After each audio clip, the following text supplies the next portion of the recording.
You are looking at scenes of desperation in Kabul. Thousands are hoping to flee Afghanistan. The Middle Eastern country has once again fallen into the hands of the Taliban 20 years after U.S. forces defeated the militant group. The Philippine government has ordered the repatriation of some 130 Filipinos residing in Afghanistan, but only 30 have so far been fully evacuated.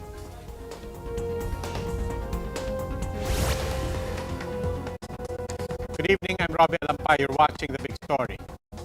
Let's start with chaos ensuing in Afghanistan as the Taliban takes control of its capital on Sunday. The Philippine government is now rushing to repatriate around 100 more Filipinos from the war-torn country. Arian Kalumbiran with The Big Story. Early Monday morning, people started to gather at this airport tarmac in Kabul, Afghanistan. People were in panic, wanting to depart the capital as soon as possible. That carried on until daytime. Amid gunshots, scores of rushing residents, children included, were witnessed running. As people tried desperately to enter planes on the ground, helicopters presumed to be carrying U.S. diplomats can be seen flying over Kabul. But why is all of this happening? 20 years after U.S. forces got rid of the Taliban, the militants have taken over Afghanistan once again. They were able to break through Kabul on Sunday. The government has collapsed following the departure of the country's president, Ashraf Ghani. A Taliban senior official calls it a victory. Bismillahirrahmanirrahim. Nahmaduhu wa nasalli ala rasulihil kareem wa ba'd. Wa tola Afghanistan Musulman milad. More than 60 countries, including the US, Britain, France, and Japan, have issued statements calling for the departure of those who want to leave. That's why we're taking the steps that we are over the next few days to evacuate the vast bulk of our embassy personnel and then continue to evacuate those that have helped us. The Philippines has followed suit. The Foreign Affairs Department has issued Alert Level 4 in Afghanistan, which means Filipinos need to undergo evacuation or mandatory repatriation. The agency said some 130 Filipinos reside in Afghanistan. As of Monday morning, only 32 have been evacuated and are already in Doha, Qatar. Another 19 are set to leave. Our only interest is their safety. So, ang pakiusap po, sumama na lang muna. Kung anyway, kung when things get better in Afghanistan, they can always go back. Balik manggagawa. The Labor Department promises assistance for repatriates. They will receive cash assistance and accommodation under the Labor Integration Program. According to reports, a number of Filipinos are currently at the NATO base in Kabul, where they feel safer. Arian Kalumbiran, R1 News. What's the latest on government's repatriation efforts in Afghanistan? To answer this, we have with us Labor Secretary Silvestro Bello III. Good evening, Secretary Bello. Welcome to The Big Story, sir. Hello, good evening, Mike. Robbie po, nandito si Robbie Alampay. Sorry. Okay. Sir, ano po yung latest sa mga kababayan natin sa Afghanistan? Actually, Robbie, dapat ang tanungin mo dito ang DFA because wala kaming opisina sa Afghanistan. Oo, so it's only the Department of Foreign Affairs who have a first-hand information of what is the situation in Afghanistan. Okay. Yeah, but having said that, I understand the Department of Foreign Affairs has declared alert level 4, which means that all our Filipinos, overseas Filipinos in Afghanistan will have to be mandatorily repatriated. So, compulsory yan, Robbie. There are only about 130, a little more than 100. Ano po ba profile ng mga Pilipinong nandun? Mostly, nasa construction and oil field work yan. Either nasa oil field sila o nasa construction business sila. Okay. Kanina po, pinapanood natin yung clip. You were saying, sana na lang sumama. Do we get this right? We're getting the impression that they don't necessarily want to go. Ano po ba ang balakid sa pag-uwi nila? Wala naman because DFA is arranging for their repatriation. They are chartering flights for their repatriation. So Ang ano na lang, kasi meron kami nababalitaan na medyo hesitant sila umalis. Alam mo naman tayo mga Pilipino, mahilig tayo sa adventure. So, may hesitance on their part. So, I made an appeal na kung maaari, they cooperate with the Department of Foreign Affairs and agree to the repatriation at the soonest possible time. Okay, maraming salamat po, Labor Secretary Silvestro Bello III. The United States had spent nearly $1 trillion for the Afghanistan and Pakistan war. That's according to a 2019 study by Brown University. Tonight's big number, $978 billion. That is the war spending from fiscal years 2001 to 2020. That translates to appropriations of $49 billion per year. As for the U.S. post 9/11 war expenditure, it is set to obligate about $6.4 trillion. Brown University says that it's difficult to assess the overall cost. They're citing varying accounting methods between government departments. Despite the chaotic scenes, the Taliban insists the Afghan people support their cause, calling it a popular uprising. Bloomberg Quick Take explains.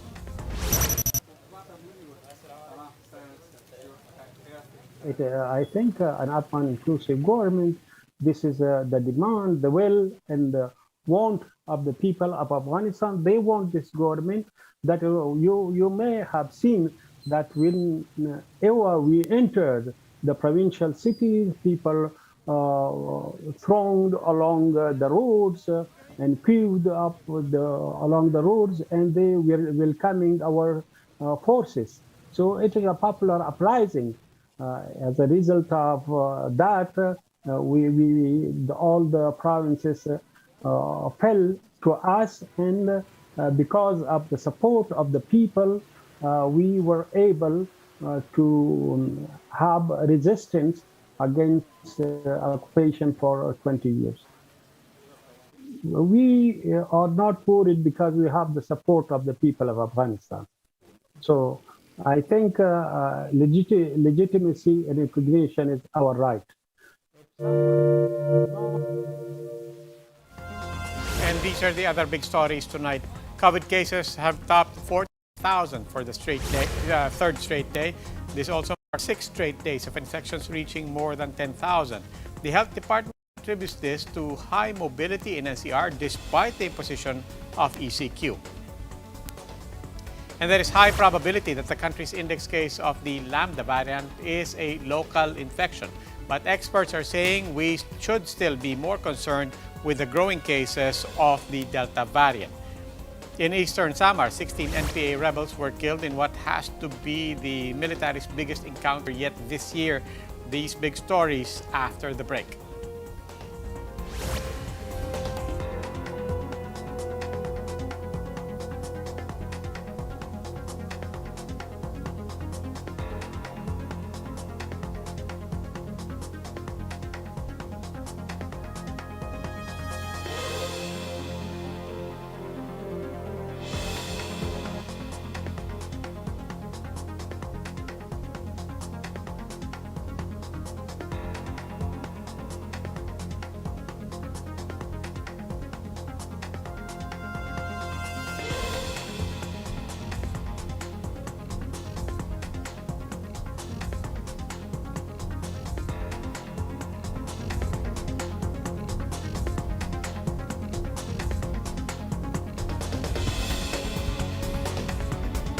Good evening. You're still watching The Big Story. I'm Robbie Alampay. A new COVID variant has found its way into the country just as cases are reaching record levels. How concerned should we be with this new Lambda variant? Greg Gregorio tells us in this report. The first confirmed case of the Lambda variant of SARS-CoV-2 in the Philippines is most likely a local case, according to the Health Department. Undersecretary Maria Rosario Vergeres says that the 35-year-old pregnant woman from Region 6 tested positive for COVID-19 in July 22 and has already recovered. Her sample was subjected for genome sequencing because she was a part of a clustering of cases in their area. Pero sa ngayon, ang aming pinaka-probable na classification sa kanya, mukhang local case talaga ito. The DOH adds that the index case will once again undergo testing while contact tracing is underway. The agency is also planning to collect samples within her community, which will be sent for genome sequencing. The Lambda variant was first detected in Peru as early as August 2020. Mabilis na kumakalat ito ngayon sa South America, tulad po ng Chile, Argentina, Ecuador, at siya po ay namasyal na sa daigdig, pati na dito sa Pilipinas. No? Meron na kayong isang kaso. Ayon sa kamakailang ulat po ng World Health Organization, natagpuan na po ito sa halos 29 na mga bansa all over the world. In Chile, a preprint study showed that this variant decreases the immunity of a vaccinated individual, which is worse than the Alpha and Gamma variant. Mukhang meron siyang yung mga mutations na maaaring makaapekto sa efficacy ng ating vaccines. Pero hindi pa po ito proven. That the Lambda variant is not yet considered as a variant of concern. Kumbaga, mas matindi pa rin ang dating ng Delta. Pero nakakalungkot na ang merong kumakalat sa atin ngayon ay Delta. Assumption na po ng ating gobyerno ngayon is we already have that community transmission based on this initial and very rough analysis ay mukhang tumataas po talaga. In the latest batch of samples that underwent genome sequencing, 182 samples were found to be positive for the Delta variant. As of August 15, a total of 807 Delta variant cases have been detected in the Philippines. So far, the highly infectious variant was found in nearly all regions except Caraga. With this, the DOH has once again emphasized the importance of COVID-19 vaccines in preventing severe infections and deaths. For News 5, Greg Gregorio, we are One News. COVID-19 cases in the Philippines reached 5 digits for the 6th consecutive day. Over the past 24 hours, the Health Department recorded more than 14,600 new infections. That pushes the total close to 1.76 million. Active cases have also climbed to more than 106,000. A positivity rate of 23% was recorded among the 58,500 people tested. Meanwhile, 27 new COVID-19 fatalities were recorded today. That brings the death toll to 30,366. The DOH is also reporting 10,600 new recoveries, bringing the total of COVID-19 survivors to 1.6 million. The DOH is attributing the continuous rise in cases to the mobility in NCR despite the implementation of ECQ. Spokesperson Maria Rosario Vergere says current mobility is much higher by 39% than what was observed in previous lockdowns. The Health Department is pausing its plans to procure high-end laptops worth 700,000 pesos pending a study on its current market prices. This is shortly after the agency drew flack over so-called budget deficiencies, mobile journalist Pamela Vasquez reports. After intense public backlash, the Department of Health has put on hold the procurement of 4 laptops. On August 4, it had put out a bidding request for 4 units of quote-unquote high-end 2-in-1 laptops with accessories. The approved budget was 700,000 pesos in total, or about 175,000 pesos each. By comparison, the price for a top-of-the-range MacBook from Apple is around 90,000 pesos. The DOH has plans of procuring such laptops for the use of the knowledge management and information technology. However, to date, the procurement transaction was put on hold pending the result of the further market study. The said bidding documents surfaced shortly after the Commission on Audit flagged the DOH last week over quote various deficiencies in its handling of the pandemic budget. It said the poor use of some 67 billion pesos contributed to challenges encountered and missed opportunities by the DOH. In a press briefing, Vega called these deficiencies just compliance issues. He said some have already been resolved, such as the 11.8 billion peso unobligated funds. These funds were still used to pay for salaries of our HRH emergency hired. Some were used to pay for benefits of our health workers, such as the SRA, and death and sickness compensation. Health Secretary Francisco Duque III has also responded to the report, and that they spent them on test kits, PPEs, and salaries for health workers. However, the Philippine Nurses Association and a few other health workers unions from prominent hospitals including St. Luke's, UST Hospital, and Medical City are threatening mass resignation, saying they haven't received their special risk allowances and hazard pay from the government.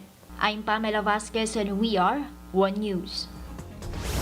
Whether or not there will be an ECQ extension past August 20 remains to be seen, with Metro Manila mayors yet to give their recommendation to the president.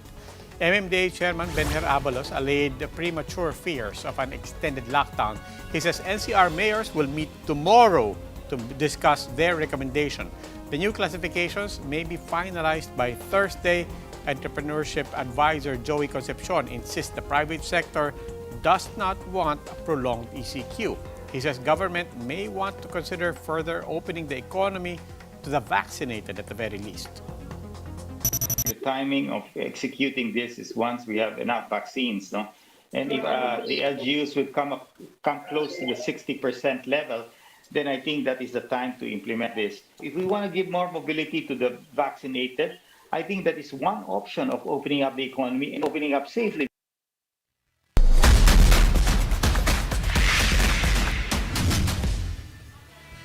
The Buy for Livelihood project has reached San Juan, benefiting about 50 residents. Woman in Action Gretchen Ho has the story.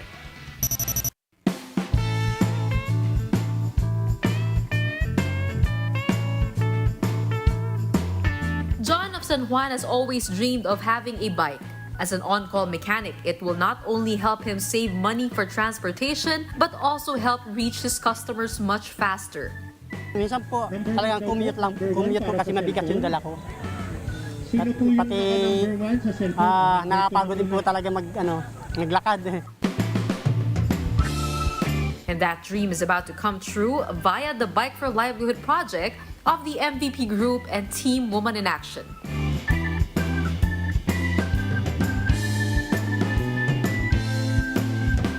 Maraming salamat po. At malaking tulong po ito para sa amin, lalo na sa akin. At yun po talagang God ko sa inyo lahat. Bike for Livelihood also reached out to Aaron, a security guard in the city. Sa panahon ngayon, mahal pa masay. Una sa lahat. Traffic, pandemic. Kaya itong bike, laking bagay ito sa buhay. John and Aaron are among the 50 beneficiaries of the Bike for Livelihood program in San Juan. The local government helped choose residents who are in dire need of the two-wheelers. Na kanilang mapapakinabangan sa iba't ibang paraan, sa kanilang trabaho, sa kanilang kabuhayan, at syempre sa kanilang pagpapanatili ng malakas na pangangatawan. Smart Communications also chipped in smart pocket Wi-Fis and mobile phones useful for online sellers like Luz and Emelita. Kahit hindi kami mag-face-to-face, lalo na ngayon, pandemic, so talagang kailangan natin ng social distancing, ganon. So, way din po yun para ma-deliver ko sa kanila on time yung mga goods nila. Magagamit ko po ito sa aking live selling ng aking plant online selling. PLDT Smart Foundation President Esther Santos said it's their pleasure to give San Juan residents means of staying afloat during the pandemic. We're very happy to support, aside from the bikes that we have given out, also dinagdagan natin ng other livelihood opportunities. One Meralco Foundation, meanwhile, gave 226 educators frontliner kits. These customized backpacks include face masks, face shields, and hand sanitizers. Since its inception, the Bike for Livelihood program has been consistent in its mission to provide for our kapatids and uplift their spirits during these trying times. Gretchen Hall, we are One News. Time for another quick break. When we return, 16 NPA rebels in Eastern Samar were killed in what the military is calling a decisive encounter. And today marks the birth of another meme-worthy moment in the online world after Karen Davila found out that she shares the same birthday as singer Laika Gairano. The details after the break. Kailan ang birthday mo? November 21 po. Oh my God! Liar, birthday ko yon. Birthday ko Oh my yun. God! Birthday mo November 21. Birthday ko po yun. Birthday namin dalawa yun.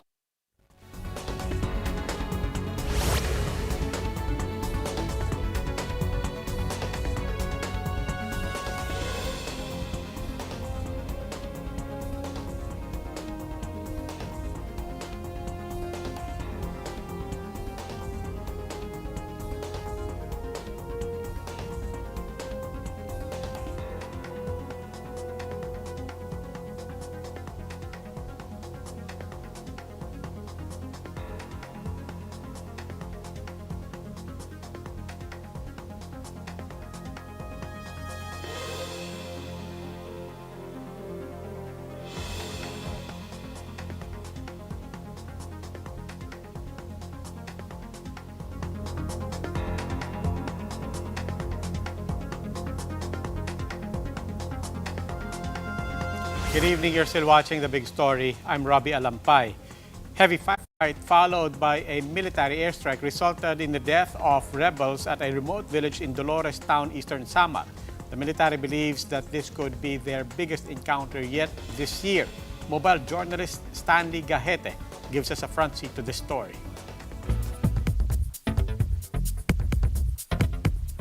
At least 16 NPA guerrillas were killed on Monday in a major military tactical victory in Dolores, Eastern Samar. Air Force fighter planes and attack helicopter dropped bombs and delivered rockets at a suspected rebel training camp in Barangay Osmeya. Based on this information, they also revealed that they are stockpiling weapons and other explosive devices that can be used for landmines. Several New People's Army, the initial fight, and then Joint Task Force form used close air support and close artillery support, and they overwhelmed the enemy to have a decisive encounter. Another Army colonel told One News the presence of armed rebels came from the local community. The military sent drones to pinpoint the exact location of the rebel camp. There were 3 targets, and when the Army confirmed the location based on the hit signatures, the Air Force launched airstrikes. Ground troops followed, supported by artillery fire. The operation still ongoing. Close air support. Okay. So when you say close air support, there is a forward observer. It could be the biggest military engagement this year. No military suffered, no losses, but killed 16 and recovered 29 high-powered firearms. There could be more casualties as troops are still on mopping up operations. A decisive engagement is very important because it advances our campaign towards finishing the enemy. The military operation began at 4 a.m. on Monday, but troops were still in the area as the rebels scampered in all directions when bombs dropped and artillery shells landed on their camp. What I can assure you are our soldiers are safe. And they are high morale, and they will continue to pursue our enemy. I am Stanley Gate, and we are One News. In world news, the death toll from the devastating earthquake in Haiti rose to almost 1,300. Hospitals have been stretched to capacity, with some 5,700 more people injured. Neighboring countries rushed to send aid, and rescuers scrambled to find survivors buried beneath the rubble before a tropical storm hits. The 7.2 magnitude earthquake dealt a massive blow to the impoverished nation, still reeling from the assassination of its president last month. Haiti also faces a severe economic downturn compounded by the pandemic.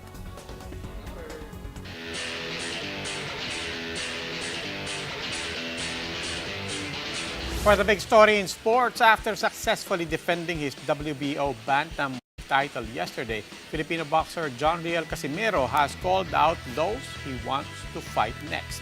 Casimero named fellow 118-pound champions Naoya Inoue and Nonito Donaire after his split decision victory over Guillermo Rigondeaux. Casimero said he wants to put on a show against either Inoue or Donaire after a lackluster bout against Rigondeaux. Should it be Donaire or Inoue, Casimero says he will have no problem beating either of them. Yeah, I always call Naoya Inoue, but Naoya Inoue scared me like Donaire. But you know, I'm with. If he signed the contract, let's do it. I fight him. But you know, Naoya Inoue and Donaire all scared. Meanwhile, Manny Pacquiao capped off his sparring sessions in Los Angeles as his team closed their Hollywood camp with less than a week before his bout. Pacquiao once again wowed the crowd at Wildcard Boxing Club as he prepared for his fight against Yordenis Ugas. A.B. Lopez, who previously served as Pacquiao's sparring mate during his fight against Keith Thurman in 2019, was tapped once again as he is an unorthodox fighter like Ugas. Pacquiao is set to face Ugas on Sunday as he looks to recapture the WBA Super Welterweight title.